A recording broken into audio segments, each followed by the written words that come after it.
গৌরী সীতানাথ প্রেমানন্দে আরবার হরি হরি নিতাই গৌরী সীতানাথ প্রেমানন্দে আরবার হরি হরি নিতাই গৌরী সীতানাথ প্রেমানন্দে আরবার মর্তবিন্দের চরণাবার কোটি কোটি দণ্ডবত প্রণিপাত। পঞ্চতত্ত্বাত্মকং কৃষ্ণং ভক্ত রূপ স্বরূপকং ভক্তাবতারং ভক্তাক্ষং নমামি ভক্ত শক্তিকং। পঞ্চতত্ত্বের প্রণামের আঙ্গুল থাকে। ভগবান শিবই কলিযুগে পাঁচটি তত্ত্বে আবির্ভূত হয়েছে। পাঁচটি তত্ত্ব কি কি? একটি হলো ভক্ত রূপ, একটি হলো ভক্ত স্বরূপ, একটি হলো ভক্তের অবতার, একটি হলো ভক্ত শক্তি, আর একটি হলো পাঁচটা তত্ত্বের ভগবান শিবই অবতীর্ণ। যেমন ত্রেতায় চারটি তত্ত্বে রাম লক্ষ্মণ ভরত, চার অংশে বিভক্তে ভগবান আবির্ভূত হলেন। তারপরে কৃষ্ণ বলরাম কলিতে পাঁচটি তত্ত্বে আবির্ভূত হলেন। ভক্ত রূপ, ভক্ত স্বরূপ, ভক্তাবতার, ভক্ত শক্তি, পঞ্চতত্ত্বাত্মকং কৃষ্ণ। কৃষ্ণ এই পাঁচটা তত্ত্বই কৃষ্ণের আত্মা, তাই পঞ্চতত্ত্বাত্মকং কৃষ্ণ। ভক্ত রূপম, কৃষ্ণ এসেছেন কি রূপে? না ভক্ত রূপে এসেছেন। কলিযুগে কৃষ্ণ এসেছেন ভক্ত রূপে। কি করে বললাম ভক্ত রূপে এসেছেন? কৃষ্ণ তো কখনো নিজে কৃষ্ণ বলে কাঁদতে পারে না। কৃষ্ণ কখনো নিজের নাম ধরে কৃষ্ণ কৃষ্ণ বলে কাঁদতে পারে? কে কাঁদে? ভক্ত কাঁদে। অথচ গৌরহরি কৃষ্ণ হয়েও কাঁদছেন কৃষ্ণ কৃষ্ণ। তাহলে এখানে বলা যায় কৃষ্ণ হয়ে আসেন নাই, এসেছেন ভক্ত হয়ে জগতের জীবের মুখে কৃষ্ণ নাম দেওয়ার জন্য নিজেই ভক্ত হয়ে কৃষ্ণ নাম দিচ্ছেন। নিজের নাম নিজেই দিচ্ছেন ভক্ত হিসেবে। আপনি আচরি ধর্ম জীবে শিখায় দিন। এই আমার মহাপ্রভুর নীতি ছিল যে নিজে আগে আচরণ করব, আচরণ করে জগৎকে শিক্ষা দান। আমি আচরণ করি না আর অপরকে বলবো আচরণ করতে, কোনোদিনই তা কেউ পালন করবে না। তাই নিজে কৃষ্ণ বলে কাঁদছেন, যাতে জগতের জীব কৃষ্ণ বলে কাঁদেন। তাহলে ভগবান এসেছেন ভক্ত রূপে। কিন্তু আসল ভক্তের স্বরূপটিকে না বলরাম, যিনি এসেছেন নিত্যানন্দ ভক্ত স্বরূপম। এটা ভক্তের নিজের রূপ। স্বরূপ মানে নিজের রূপ। তাহলে ভক্তের নিজের রূপ হলো প্রভু নিত্যানন্দ। ভক্তের অবতারটাকে তা বললেন শ্রী অদ্বৈত হলেন ভক্তা অবতার। ভক্তের অবতার হলেন মহাবিষ্ণু অবতার শ্রী অদ্বৈত। এই মহাবিষ্ণু ভক্তের অবতার। নিত্যানন্দ প্রভু ভক্ত, তার অবতার হলেন মহা অদ্বৈত গুরু। ভক্ত শক্তিকে, ভক্ত শক্তি হলেন রাধারানী, তিনি এসেছেন গদাধর রূপে। আর আসল ভক্তটিকে, আসল ভক্তটি হলেন নারদ, তিনি শিবাজ রূপে এসেছেন, শিবাজ রূপে এসেছেন। তাহলে পাঁচটি তত্ত্ব হল। আমরা যখন দেখেন পঞ্চতত্ত্বের মূর্তি, সম্মুখে কে দাঁড়িয়ে আছেন? গৌরী। ডান দিকে কে আছেন? নিতাই চাঁদ। তার ডান দিকে কে আছেন? অদ্বৈত। বাঁ দিকে কে আছেন? ভরত। তার বাঁ দিকে কে আছেন? পঞ্চতত্ত্বাত্মকং কৃষ্ণং ভক্ত রূপ স্বরূপং ভক্তাবতারং ভক্তাক্ষং নমামি ভক্ত শক্তি। শিবাস হলেন নারদ, ভক্ত আখ্যা প্রাপ্তি হয়েছে। তাই আমরা শিবাসকে এবং গদাধরকে তুলসী দান করি না। শিবাস পূর্বে নারদ ছিলেন, সেই নারদই এবার শিবাসকে আগে। শিবাসের আসল বাড়ি কোথায় ছিল? আসল বাড়ি ছিল শ্রীহট্ট, যা বাংলাদেশে শ্রীহট্ট। পিতার নাম ছিল জলধর, মায়ের নাম পাওয়া যায় না, পত্নীর নাম ছিল মালিনী। নবদ্বীপে সে বসবাস করতেন। নবদ্বীপ একটা বাড়ি ছিল, আবার কুমারহট্ট, এখন যাকে বলে হালি শহর, সেই হালি শহরও একটা বাড়ি ছিল। শিবাস পণ্ডিতেরা 5 ভাই, নলিন পণ্ডিত বড়, শিবাস মধ্যম, শ্রীপতি শ্রীরাম, শ্রীপতি শ্রীনিধি, এই 5 ভাই। নলিন, শিবাস, শ্রীরাম, শ্রীপতি শ্রীনিধি, এই 5 ভাই। নলিন পণ্ডিত এবং তার স্ত্রী অনেক আগেই লোকান্তর গ্রহণ করেছে, একটি কন্যার জন্মদান। কন্যাটির নাম কি বলুন দেখি? নারায়ণী, যার পুত্র চৈতন্য লীলার ব্যাস, দেহুর নিবাসী বৃন্দাবন দাস। এই নারায়ণী হলেন শিবাসের বড় দাদার মেয়ে নারায়ণ। আর শ্রীরাম হলেন পর্বত, নারদ হলেন শিবাস, আর শ্রীরাম হলেন পর্বত পুরী। এই চৈতন্য চৈতামিতে যে নারদ আর পর্বত পুরীর কাহিনী আছে। দেবর্ষী নারদ প্রয়াগে যাচ্ছেন, যেতে যেতে পথে একটা বনের মধ্যে ঢুকেছেন, দেখছেন কতগুলো হরিণ তারা তীরবিদ্ধ হয়ে ছটফট চক্র করছে, কতগুলো মরে গিয়েছে, কতগুলো ভয়ে গেলিপতি পাচ্ছে।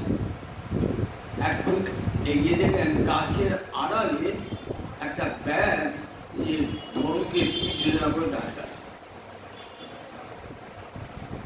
ছটফট ছটফট করে যেগুলি, সেগুলির জন্য নারদ অন্তর দিত। কাছে গিয়েছেন, রক্তচক্ষু ব্যাগ বলছেন যে তোমার জন্য আমার সব শিকারগুলো পালিয়ে গেল, তুমি কে গো? তা বললে আমি এই পথ দিয়ে যাচ্ছিলাম, তোমার কাছে জানতে আমার কাছে কি জানতে? আচ্ছা, এই হরিণগুলোকে একবারে না মেরে এই অর্ধমৃত অবস্থায় রেখেছে কেন? যন্ত্রণা ছটফট ছটফট করছে, যদি মেরে দেওয়া পারে তাহলে যন্ত্রণা হয় না। বলে আমার তো অতি আনন্দ, ওই ছটফট ছটফট করবে ওটা দেখে আমার আনন্দ। ও ওইটা দেখে তো আমি তো ব্যাগ, আমার ওইটাতে আনন্দ। বললেন জানো এর ফলটা কি? না তো, তুমি যেমন করে অর্ধ মৃত অবস্থায় রেখেছো, কিছুকে মেরে দিয়েছো না, যতগুলি পশুকে মেরেছো এই ততগুলো পশুই তোমাকে কিন্তু মারবে। যতগুলো পশুকে হত্যা করেছো ততগুলো পশুই তোমাকে হত্যা করবে। সাধু একটা কথা আছে, সাধু কথার মূল্য আছে তো। আমার আপনার কথা তেমন মূল্য নাই, কিন্তু সাধুর কথার ভয়ঙ্কর প্রভাব। এই কথাটা মনে এমন করে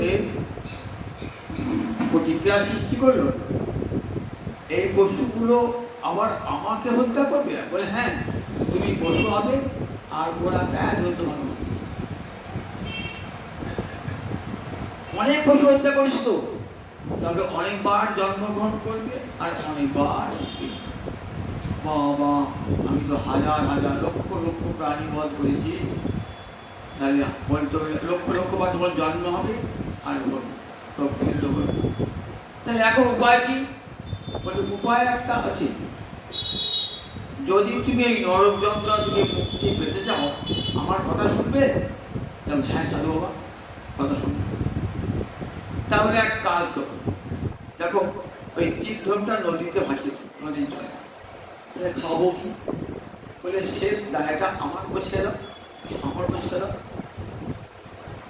আমি একটি খাবার পাবো। বলে হ্যাঁ, শোনো তুমি এই জলে বলে বসো, মস্তক মুন্ডন করেছো, এক বস্ত্রে থাকো, এইখানে তুলসী বৃক্ষ রোপণ করো, আর হরে কৃষ্ণ কৃষ্ণ কৃষ্ণ হরে হরে, হরে রাম রাম রাম হরে হরে, এই মহামন্ত্র জপ করবে 24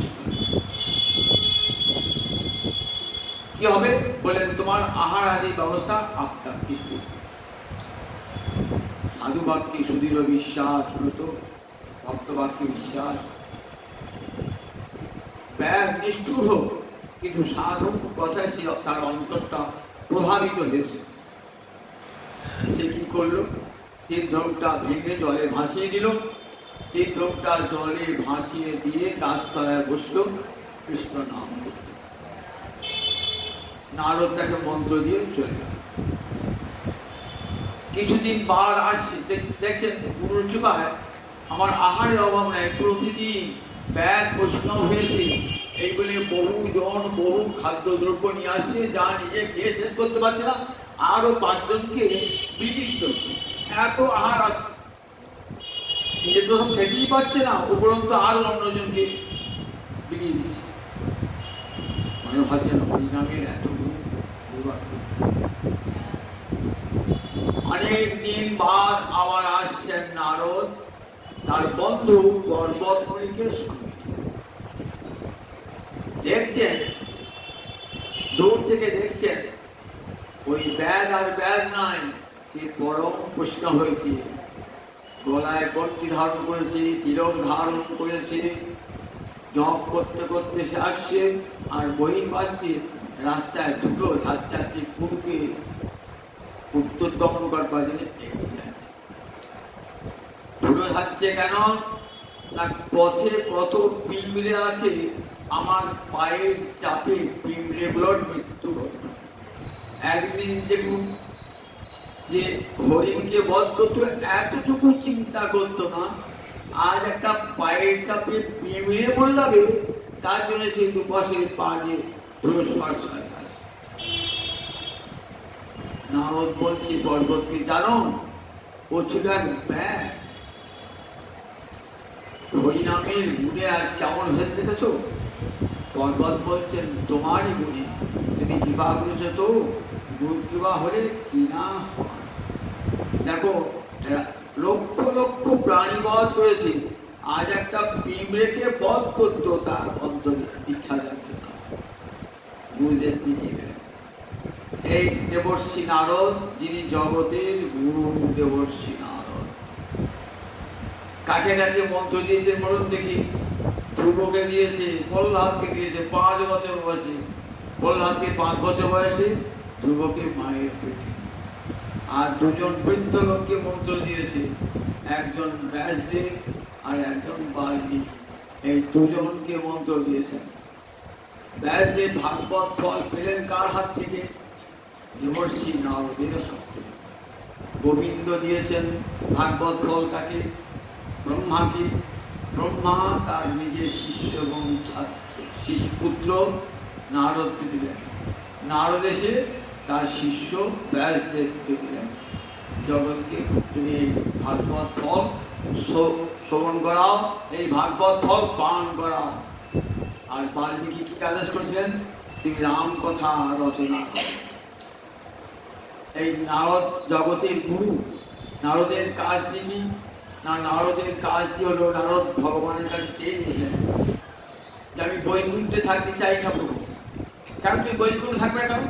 তোমার একটা বাক্য আছে, না হম তিষ্ঠামি বৈকুণ্ঠে যোগিনাং হৃদয়ে নচ মদভক্তা যত্র গায়ন্তি তত্র তিষ্ঠামি নারদ।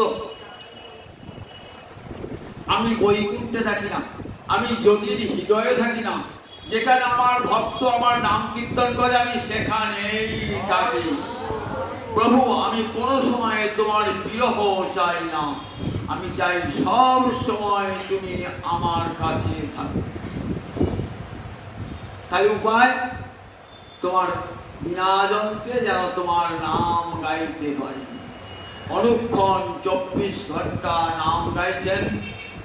জগৎ রময়তী আতুরাঙ্গে জগৎ, যে জগৎ আতুর অর্থাৎ বহির্মুখ জীব, সংসার জ্বালায় যারা তপ্ত হচ্ছে, তাদের অন্তরে শান্তি দান করছেন হরিনামের কৃপাবাড়ি সিঞ্চন করে। সর্বত্র ত্রিলোক পরিভ্রমণ করছেন, তিলক পরিপূর্ণ হরিনাম দিচ্ছেন রাময়তী আজ রামে জগৎ বিরাজন্তে হরি গুণগান করছেন হরে কৃষ্ণ কৃষ্ণ কৃষ্ণ হরে হরে হরে রাম রাম রাম হরে হরে। ব্রহ্মা বলেছেন নারদকে এই হরিনাম মহামন্ত্র জীবের মুক্তির লাভ। তাই জগৎ শ্রীকৃষ্ণান হরিনাম নারদ। সেই নারদই আবার কলিযুগে এলেন শিবাস পণ্ডিত যুগে। তাই শিবাসঙ্গনী আমার মহাপ্রভুর মহাপ্রকাশ। এই শিবাসঙ্গনী মহাপ্রভু কখনো শিবাস অঙ্গন ছাড়া হন না। শিবাস করেছেন শিবাস আমি তোমার অঙ্গনে সব সময় নৃত্য করব। চার জায়গার মধ্যে চারটে জায়গা শিবাসের অঙ্গন, শচীমায়ের রন্ধন, নিত্যানন্দের নর্তন, রাঘবের ভবন। এই চার জায়গায় আমার মহাপ্রভু সব সময় বিদ্যমান। আজও সেই শিবাসঙ্গন রয়েছে। সেই শিবাসঙ্গন আমার মহাপ্রভু আজও নৃত্য করে। শিবাসী বলে যে শিবাস আমি তোমার গিয়ে সন্ন্যাস গ্রহণ করবো। শিবাস কাঁদছেন, বলছে শোনো শিবাস দুঃখ করো না, আমি তোমার এই অঙ্গনে আমি নিত্যকাল থাকি। এই শিবাস তার জীবনের প্রথম দিকে শিবাসের অত্যন্ত উদ্ধত অবিনীত এবং ধর্মবিশ্বাস ছিলেন না। যখন 1500 বছর বয়স তখন একদিন রাত্রি স্বপ্ন দেখছেন যে এক মহাপুরুষ আবির্ভূত হয়েছে। স্বপ্নে বলছেন শিবাস মানব জীবনটা ভগবত সেবার জন্য, কিন্তু এমন করে মানব জীবনটা কাটেনি একবারও ভগবানের সেবা করি না। সুন্দর পরমায়ু আছে আর একটি আজ থেকে 1 বছর ঘুম খেয়ে গেল, মনে লেগে গেল ভাবি আর 1 বছর তো বাঁচব, তাহলে উপায় কি? মহাপুরুষ বলে গেলেন যদি বাঁচতে যাও তাহলে কৃষ্ণ চরণ ভজনা কর। শিবাস পণ্ডিত ছিলেন, পুরাণ পাঠ করতে নারদ পুরাণ পড়লেন। নারদ পুরাণ করতে দেখলেন যে হরের নাম হরের নাম হরের নামই বকি বলুন তল নাস্তেব্য নাস্তেব্য নাস্তেব্য গতি।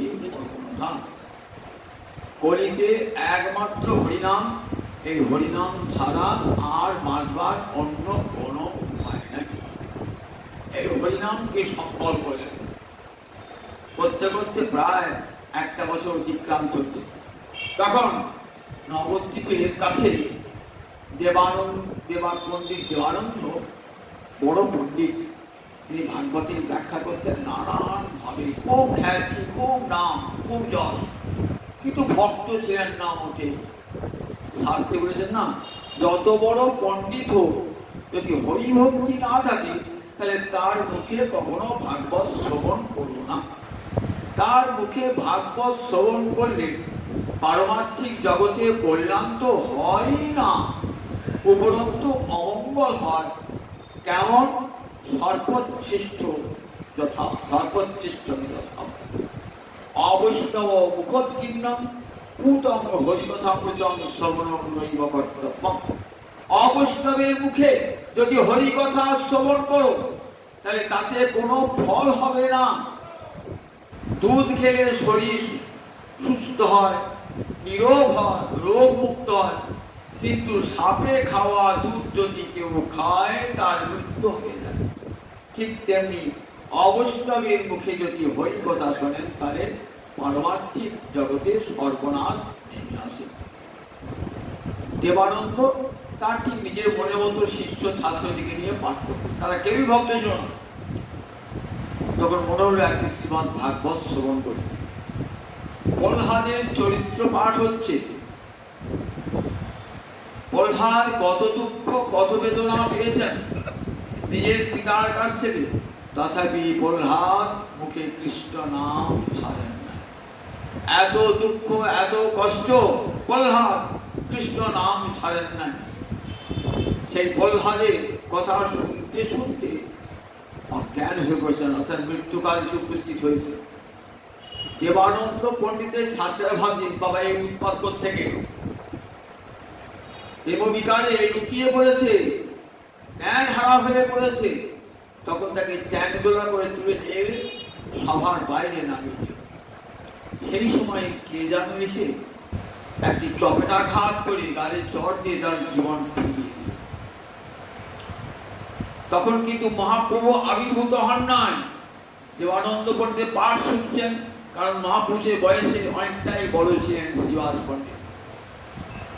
মহাপ্রভু আবির্ভূত হওয়ার পর শিবাস পণ্ডিতকে বলছেন, দেখ শিবাস, তোর মনে আছে সবার সাক্ষী বল, তুই কেমন করে তুই পরমায়ুটা পেলি? তখন শিবাস সবার সাক্ষী নিজের পরমায়ু প্রাপ্তির কথা বললেন। কে তোকে স্বপ্নে দেখা দিয়েছিল বলতে পারিস? বলে এক মহাপুরুষ।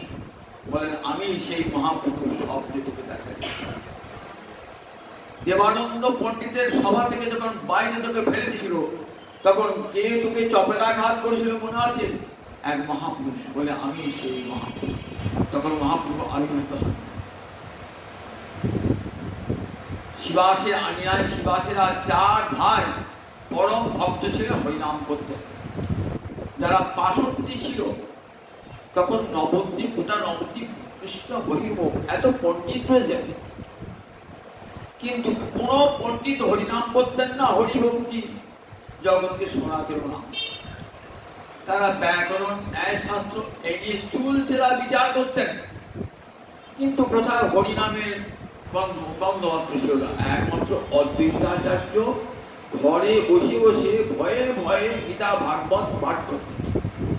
আর এই শিবাসেরা ভাইরা যেখানে যেতেন আর 2-4 জন ভক্ত যেতেন। আর শিবাস নিজের আঙিনায় কীর্তন করতেন, পরম আনন্দে কীর্তন, 4 ভাই কীর্তন করতেন।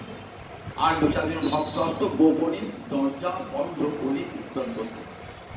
পাশুন্ডীদের গাত্রদাহ হতো, এত হরিনাম কেন? আমাদের নিদ্রা আসে না। আর কোথায় দিন রাত্রি চিৎকার করে হরে কৃষ্ণ করছে। এইরকম ক্ষুধার জায়গায় মানে অস্থির হয়েছে, তাই সারাত্রি কীর্তন করবার সময় পায় না। এইসব বলে একাদশী কীর্তন করুন, কোন যুগে জাগে কীর্তন করুন, রাত দিনই কীর্তন করছে, কোথাও তো সই নাই রাত দিন এই কীর্তন।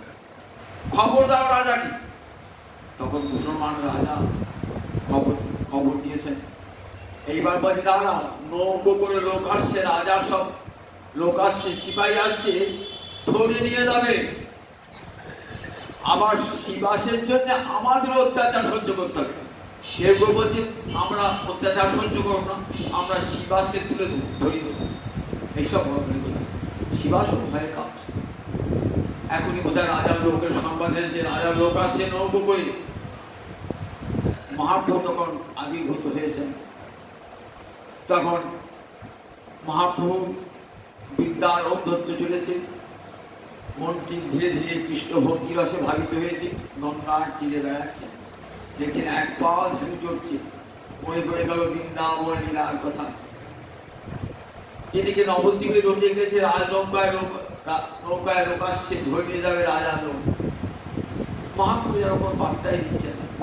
মহাপ্রভু ছুটছুট গেলেন, শিবাসের অঙ্গনে লাঠি মারলেন, শিবাসের দরজায় লাঠি মারলেন। লাঠি মেরে তখন শিবাস নৃসিংহদেবে অর্চনা করছেন, ভয়ে নৃসিংহদেবে অর্চনা করছেন। ওরে ওরে শিবাস, তুই কার অর্চনা করছিস? দেখ, যে নৃসিংহের উপাসক হচ্ছি আমি, সেই নৃসিংহ বলে বসে বসে আসনে শঙ্খ চক্র গদা বদ্ধ মূর্তি ধর করে গৌরকে দর্শন করছেন না, দেখছেন শঙ্খ চক্র গদা বদ্ধ মূর্তি ধর। শিবাস তো মূর্ছিত, অনেকক্ষণ পর ধ্যান ভাঙল। গৌরকে দেখেছেন, বলছেন তোর চিন্তা নাই শিবাস, যদি রাজার নৌকা আসে আমি আগে যাবো নৌকায়, তোর ভয়। শিবাস নিশ্চিন্ত হলেন, আমার মহাপ্রভু আছেন, সুতরাং আমার আর কোনো ভয়। শিবাসকে নিশ্চিন্ত করেন। এই শিবাশঙ্কর মহাপ্রভু দীক্ষা গ্রহণ করে গয়া থেকে যখন এলেন, এই শিবাশঙ্করী নিত্য কীর্তন। পাষণ্ডীরা একের পর এক শিবাসের উপর অত্যাচার শুরু করল। নবদ্বীপে গোপাল বলে এক পণ্ডিত ছিল। সে চপল, অত্যন্ত চঞ্চল পণ্ডিত, তাই তাকে সবাই চপল গোপাল হবে, চাপাল গোপাল। দুটো লোক নয় কিন্তু একটা লোক। পণ্ডিত ছিলেন। পণ্ডিত হলে কি হবে? কৃষ্ণ বিরোধী, কৃষ্ণ নাম বিরোধী। সব পণ্ডিত তো আর কৃষ্ণ ভজন করে না। ব্রাহ্মণ হলেও কৃষ্ণ ভজন করে না, পণ্ডিত হলেও কৃষ্ণ ভজন করে না। রাত্রদাহ ঘরে কপাটকে হরিনাম সংকীর্তন করেন। তখন কি করলেন? একদিন রাত্রিবেলায় গভীর রাতে এসে নাম আরম্ভ থাকে, এই সূর্যোদয় থেকে একবার পরবর্তী সূর্যাস্ত নাম চলিয়ে মদের ভাণ্ড একটা, তার উপর একটা ছাগলের কাটা মুন্ড, একটা জবা ফুল নামিয়ে দিল। সকালে উঠে দেখছেন সুভাষ পণ্ডিত যে বাড়ির দরজায় একটা জবা ফুল, একটা মদের হাড়ি আর একটা ছাগলের কাটা মুন্ড। সবাই বুঝতে পারলেন এই দুষ্কর্ম কাজ। জানতে ভগবানই জানিয়ে দিলেন কয়েকদিনের মধ্যেই ওই গোপাল কুষ্ঠ ব্যাধিতে আক্রান্ত। নবদ্বীপে এত ছেলে পড়াতেন গোপাল, ছাত্রের আগে কুষ্ঠ ব্যাধি হয়েছে শুনে, সমাজের শুনে ছাত্রীরা সব কাশিবাসী হলেন। কাশিতে গিয়ে বিশ্বেশ্বরকে বলছেন, হে বিশ্বেশ্বর, কেন আমার এই কুষ্ঠ ব্যাধি হলো? বলেন, তোর পাপের প্রায়শ্চিত্ত। দেখ, মহাপ্রভুর ভক্তের কাছে তোর পাপ হয়েছে, সুতরাং সেখানে গিয়েই তোকে ক্ষমা চাইতে হবে। বিশ্বেশ্বর সব আদেশ দিলেন। ফিরে এলেন বাড়িতে। স্ত্রী পর্যন্ত স্থান দিলেন না। নবদ্বীপে নদীর তীরে একটা ছাউনি করে সেখানে থাকতেন ওই গোপাল। সেখানে স্ত্রী এক মুঠো করে ভাত দিয়ে আসত। অঙ্গে পোকা দেখা দিতে লাগলো। একদিন মহাপ্রভু যাচ্ছেন, আমাকে কৃপা করবে ঠাকুর? বলে, না, তুই ভক্ত চরণে অপরাধী। জানিস বৈষ্ণব অপরাধ কি ভয়ঙ্কর অপরাধ? তুই পণ্ডিত হয়েছ, জগৎকে শিক্ষা দান করো, আর জানো না বৈষ্ণব অপরাধের কি ফল? ভাগবতে বড় নাই, মহারাজ অম্বরীশের উপর অত্যাচার করেছিলেন বলে দুর্বাসা ঋষি এত বড় তপস্বী হয়েও দুর্বাসা ঋষির কি ফলটা হয়েছিল মনে আছে? কি ফল পেয়েছিলেন দুর্বাসা ঋষি? বৈষ্ণব অপরাধের এত বড় ফল যেন পণ্ডিত হয়েছি বৈষ্ণব অপরাধ করেছ। সুতরাং এক জন্ম কেন, সহস্র জন্ম তোকে পোকায় কাটবে, তোকে কৃপা করবে। কৃপা হল না। মহাপ্রভু সন্ন্যাস গ্রহণ করে মহাপ্রভু একবার এলেন বাংলাদেশে।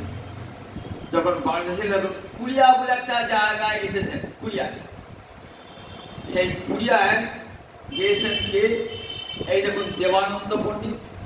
যে দেবানন্দ পণ্ডিতকে মহাপ্রভু সাক্ষাৎ বললেন, দেবানন্দ, তুমি ভাগবতের বড় পণ্ডিত হয়েছ, কিন্তু কোথাও ভাগবত জানো?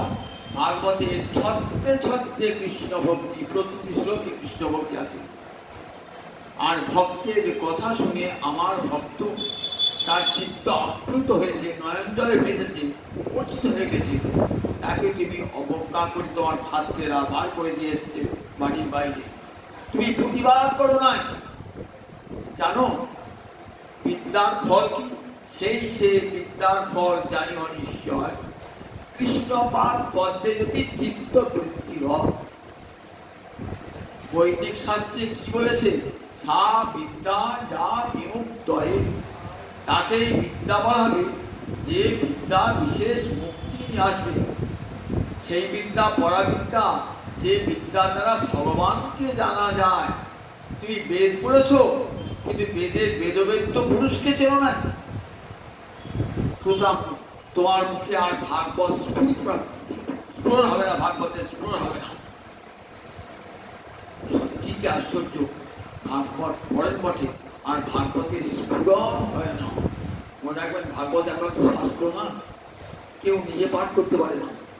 যতক্ষণ ভাগবত নিজে কৃপা না করছেন, রাধানী কৃপা না করছেন, ব্যাসদেব কৃপা না করছেন, ততক্ষণ আমি ভাগবত ব্যাখ্যা করবো যে কথা কেউ অহংকার করে বুঝতে পারেন না। শ্রীমদ্ ভাগবত যদি আপনার স্ফূর্তি প্রাপ্ত হন তবেই ভাগবত ব্যাখ্যা হয়। তুমি অহংকার দর্শন করিয়েছো, প্রদর্শন করেছো, সুতরাং তোমার মুখ দিয়ে আর ভাগবতের বাণী স্ফুরিত হবে না। সত্যি একবারে ভাগবতের এত বড় পণ্ডিত আর একটি ভক্তও যান না, ছাত্রও যান না, শিষ্যও যান না, আর ভাগবত পাঠ করতে বসে মনে হয় যেন সব ভুলে গেছে। বক্রেশ্বর পণ্ডিত 24 ঘন্টা নাচতো মহাপ্রভুর কাছে। বক্রেশ্বর পণ্ডিত নাম শুনেছেন তো? নাচতে ক্লান্তি আসতো না এক মুহূর্ত। ওইটি তার সেবা, ওইটি তার বক্রেশ্বর পণ্ডিতের সেবা। বক্রেশ্বর পণ্ডিতের সান্নিধ্য পেল দেবানন্দ পণ্ডিত। বলে তুমি বড় অপরাধ করেছো, বৈষ্ণব অপরাধ করেছো, শিবাস পণ্ডিতকে অবজ্ঞা করেছো, তার ফল অনুভব করতে হবে। যদি সেখান থেকে মুক্তি পেতে চাও তাহলে একটাই পথ, বৈষ্ণবের চরণে ধরে ক্ষমা।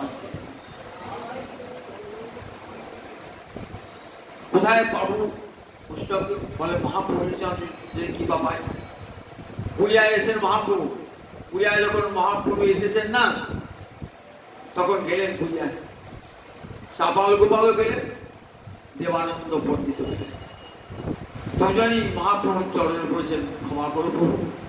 বলেন অপরাধ করেছ শিবাসের কাছে আর ক্ষমা চাইছো আমার কাছে? একজনের কাছে অপরাধ আর একজনের কাছে ক্ষমা। রামের কাছে অপরাধ করে শ্যামের কাছে ক্ষমা কখনো হয় না। তুমি অপরাধ করেছো ভক্তের কাছে, আমি ক্ষমা করতে পারবো না। তখন শিবাস পণ্ডিতের চরণে গিয়ে পড়েছেন, দেবানন্দ পণ্ডিত পড়েছেন, চাপাল গোপাল পড়েছেন। শিবাস পণ্ডিত ভগবত ভক্ত, সব সময় ক্ষমাশীল। ক্ষমা করা তো দেব ধর্ম, এটা ভক্তের থাকে। ভক্ত কখনো কারো অমঙ্গল করেন না, কাউকে অভিশাপ পর্যন্ত দেন না। যার জন্য কি বলেছেন মহারাজ অম্বরীশ, অহো অনন্ত দাসানাং মহত্তম দৃষ্টমোত্তমে কৃতাগসবি যদ রাজন মঙ্গলানি হরিহাসে। অহো আজ দেখলাম অনন্ত দাসের কি মহিমা, অর্থাৎ কৃষ্ণ ভক্তের কি মহিমা। আমি তোমাকে পুড়িয়ে মারতে চেয়েছিলাম, আর সেই তুমি আমাকে সুদর্শনের হাত থেকে রক্ষা করলে। ভক্তের স্বভাবে কেউ আঘাত করলে ভক্ত তাকে প্রত্যাঘাত করেন না। এটাই তো ভক্তের স্বভাব, বৈষ্ণবের স্বভাব। হরিদাসকে 22টা বাজারে বেত্রাঘাত করছেন তো, আর হরিদাস কি করছেন? আমাকে যারা আঘাত করছে গোবিন্দ তাদের তুমি মঙ্গল করো, তাদের যেন কোনো অমঙ্গল না হয়। এসব জীবের কৃষ্ণ করহ প্রসাদ, মোর দ্রোহে কবু নহে তাদের অপরাধ। দেখো আমার প্রতি দ্রোহ করার জন্য তাদের যেন কোনো অপরাধ না হয়, তাদেরকে তুমি কৃপা করো। শিবাস পণ্ডিত জড়িয়ে ধরলেন ওই কুষ্ঠ ব্যাধিগ্রস্ত গোপাল। গোপাল এক মুহূর্তে রোগ থেকে মুক্তি লাভ হলেন। বলেন দেখো, যে মুখে করিয়াছ তুমি বৈষ্ণব নিন্দন, সেই মুখে করিবে তুমি বৈষ্ণব বন্দন। যে মুখে তুমি বৈষ্ণব নিন্দা করেছ, সেই মুখে তুমি বৈষ্ণব বন্দনা করবে। নাম হয়ে গেল দেবকী নন্দন দাস। দেখবেন আজও দেবকী নন্দনের বৈষ্ণব বন্দনা আমরা করি। দেবকী নন্দনের বৈষ্ণব বন্দনা কত বড় পরিবর্তন হল। আর দেবানন্দ পণ্ডিত, তারও কেমন দেখুন, দেবানন্দ পণ্ডিতেরও পরিবর্তন হয়ে গেল। দেবানন্দ পণ্ডিত তার জীবনে পরিবর্তন হয়ে গেল। এইবার তিনি ভাগবতের স্পর্শ, ভাগবতের ব্যাখ্যা করছেন, অপূর্ব ভক্তি ব্যাখ্যা। জগৎকে শিক্ষা দিয়ে দেখুন যেন বৈষ্ণব অপরাধ না। মহাপ্রভু সন্ন্যাস গ্রহণ করে চলে গেছেন, শিবাসার নবদ্বীপেই থাকবেন না। এই শিবাসঙ্গনে যখন মনে পড়ে তখন মনটা বিষাদে ভরে যায়। চার দেখেছেন মহাপ্রভুতার কি ক্ষমতা, নারায়ণী তার ভ্রাতুষ্পত্তি একটা শিবাস মানুষ করতেন। তখন শিবাসনী 4 বছর মেয়ে নাচছে, মাথায় হাত দিয়ে বলছে, নারায়ণী একবার কৃষ্ণ বলে কাঁদবি না? নারায়ণী কৃষ্ণ কৃষ্ণ বলে কাঁদতে কাঁদতে একবারে পৌঁছতে দেবেন নারায়ণ। মহাপ্রভুর ভক্তাবশেষ কাকে দিতেন? ওই নারায়ণীকে দিতেন। বলতেন আলবাটি, আলবাটি মানে পানের পিক ফেলে দিতেন, পানের চর্বিত ফেলে তাকে আলবাটি বলা হয়। বলতেন মহাপ্রভুর আলবাটি, সেই মহাপ্রভু আলবাটি ওই ভক্তাবশেষ দিতেন নারায়ণ। যার ফলে দেখুন সেই নারায়ণীর গর্ভে নারায়ণীর বিবাহ হলে কুমারহট্টি বিয়ে হয়েছিল বৈকুণ্ঠ বিপ্রের সঙ্গে। তার গর্ভে জনবিনা বৃন্দাবনদা করির ভিতর এই মহাপ্রভু কৃপা প্রাপ্ত হইল। সীমার প্রতিবৎসর যান, মহাপুরী ধামে প্রতিবৎসর যান।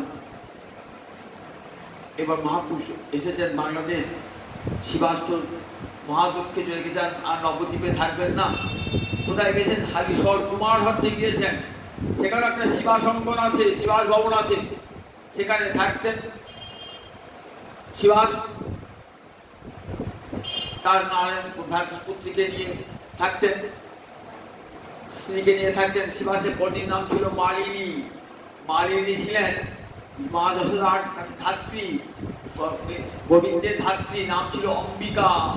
এ জন্ম ঠিক মায়ের মতন বাৎসল্য নিয়ে এসেছেন মালিনী।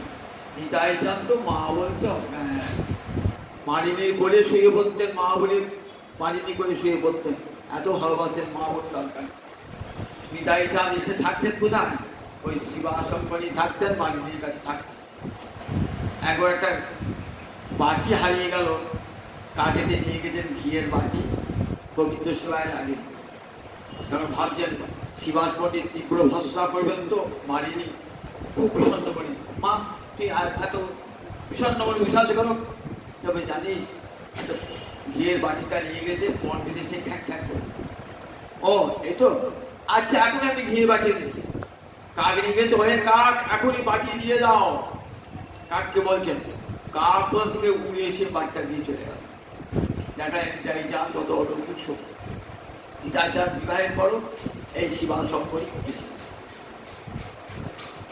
কুমারহট্টে কাঁদছেন, ঘরে বসে কপারজি কাঁদছেন।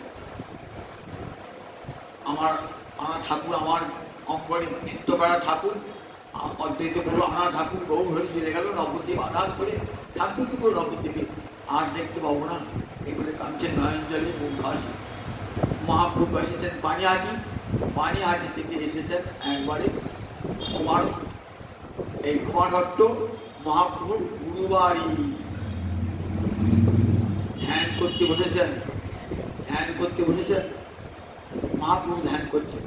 ধ্যান করতে করতে ধ্যানের ফল একবারে নয়ন সমক্ষে গৌরাঙ্গ হরি। ধ্যানের ফল আনন্দের সীমা নাই। তোমারই চরণ ধ্যান করছিলাম, আর তুমি আমার আজ নয়নের সমক্ষে এসেছো প্রভু, তুমি আমার কত আদরের ধন। শাসক ব্যস্ত মহাপ্রভুকে উত্তম আসনে বসিয়েছেন। উত্তম আসনে বসি একদিন জন্য বলছেন, আচ্ছা শিবাস তুমি তো কিছুই করো না, তোমার এত বড় সংসার চলবে কিসে? সংসারী লোকদের ধর্মে কিছু ধন উপার্জন করতে হয়, নইলে সংসারী লোকের সংসার চলবে কেমন করে? তুমি দেখো পূজা যাও করো না, সন্ন্যাসও নাও না, তাহলে তোমার সংসারটা চলবে কি করে? তাহলে সন্ন্যাস নাও, বলে সন্ন্যাস এখন সন্ন্যাস হতে পারবো না, তাহলে কি করবে? তাহলে কিছুই করবো না প্রভু। হাতে 3টে তেলে 1 2 3, কি অর্থ ইহা? তা বললেন আমি 1 দিন 2 দিন 3 দিন উপবাস করে থাকবো। 3 দিনের দিন যদি অন্ন না মেলে তাহলে ঘর বেঁধে গঙ্গার জলে আত্মবিসর্জন। কি বললি শিবাস? শোন, লক্ষ্মীরও কোনো অভাব ঘটবে, হয়তো লক্ষ্য ভিক্ষা করবে, জানিস শিবাস তোর কোনোদিন অভাব হবে না, লক্ষ্মী তোর ঘরে দিচ্ছিল। লক্ষ্মী নারায়ণের সেবা করতেন, শিবাসের আরাধ্য দেবতা আছে লক্ষ্মীনারায়ণ, তোর ঘরে কোনোদিন অভাব হবে না। জানিস আমি গীতায় কি বলেছি? অনন্যাস চিন্তন্ত মাং যোজনা পর্যুপাসতে তেষাং নিত্যাভিযুক্তানাং যোগক্ষেমং বহাম্যহম।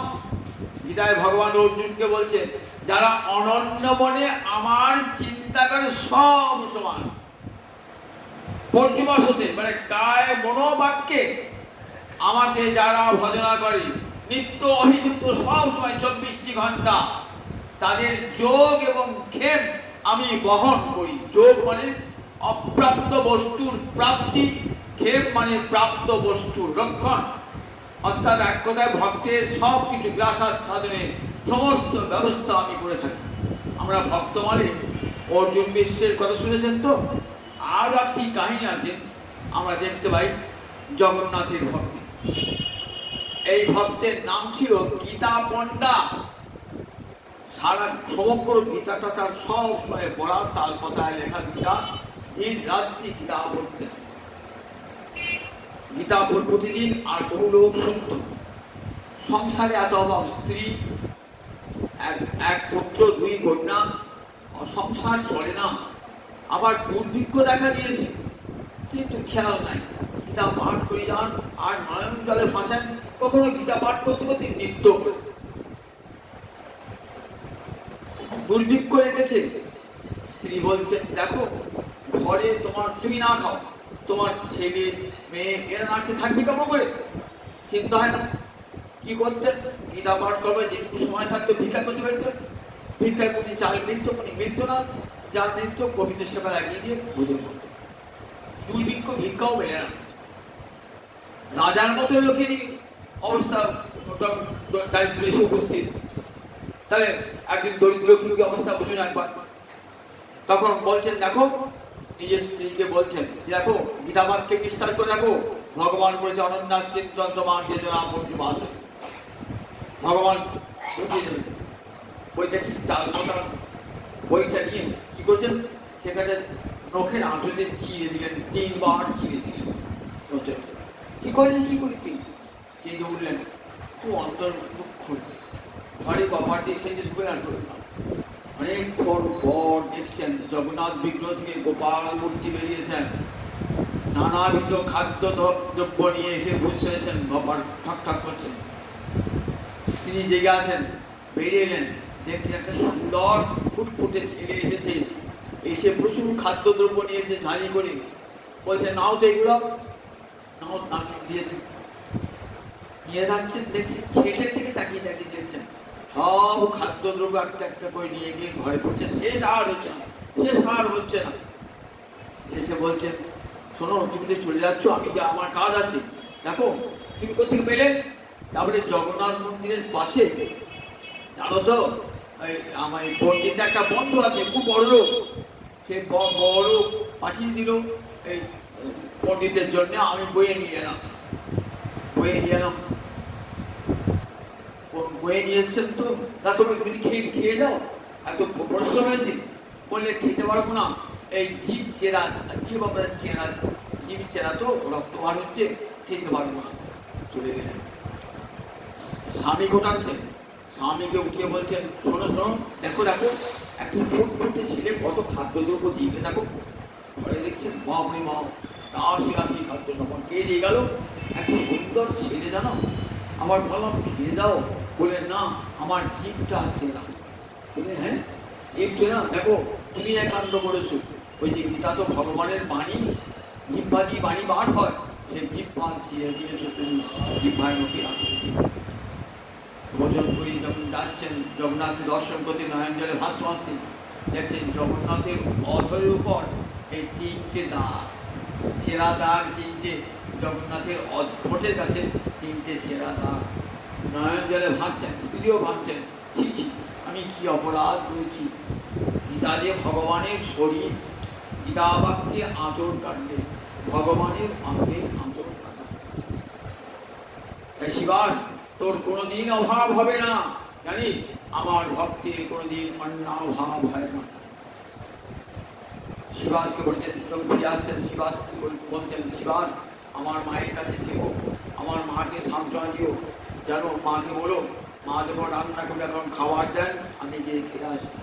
শিবাসের যে মাকে কত সান্ত্বনা দিতেন, কত কথা শিবাসের সব 1 ঘন্টা বলে শেষ হয় না, ঠাকুরের আলোচনা হলো 2 বার। যাই হোক, শিবাজ পণ্ডিত এই কৃষ্ণপক্ষের আষাঢ় মাসের কৃষ্ণপক্ষের দশমীতে কি হলো ত্যাগ করেছেন শিবাজ পণ্ডিত। সেই শিবাজ পণ্ডিতের তিরোভাব গতকাল অনেকে পালন করছে, আজও জায়গায় পালিত হচ্ছে। সেই শিবাজ পণ্ডিতের চরণে উন্নতি জানিয়ে আজীবন বলে রাখি, আগামী দশমী আষাঢ় রাঘবের ধারী রাঘব পণ্ডিত, বানিয়াটি রাঘব পণ্ডিত, তার ভগিনী দময়ন্তী মহাপ্রভু খাবেন বলে সারা বছরে কত কি করতেন। আম সত্য করতেন, চিড়ের নাড়ু করতেন, মুড়ির নাড়ু করতেন, নারকেলের নাড়ু করতেন, সব পার্টি দিয়ে দিতেন। যখন যেতেন ভাই, তখন ভাইকে সঙ্গে নিতেন এই থালি করে। প্রতি বছর থেকে অমাবস্যার দিন এই থালি যেত। আমরা সেই প্রবর্তন করেছি কয়েক বছর ধরে। আগামী 10 তারিখে মহাপ্রভুর কাছে নিয়ে যাব। যার যেমন সামর্থ্য তেমনি নিয়ে আমার বাড়িতে 5টার সময় হাজির হবেন। ওখান থেকে কীর্তন করতে করতে আমরা গৌহরির কাছে পৌঁছাবো এবং ঝাড়ি নামিয়ে দেবো ওদের সেবায়তের কাছে। বিশুর সঙ্গে যোগাযোগ করবেন, কখন কীভাবে কী করতে হবে না করতে হবে বিশু সব আমাদের বলে দেবে 5টার সময়। আগামী 10 তারিখ বুধবার দিন, বুধবার। আর বৃহস্পতিবার দিন গুন্ডিচা মার্জন ওই মন্দির ঝাঁটা নিয়ে মন্দির মার্জন করবে সবাই গান করতে করতে। কাল আসবে আমার বধুয়া তলো পুজো সাজায় গিয়া কীর্তন করতে করতে এই মন্দির থাকবে পর্যন্ত রসাত্মক।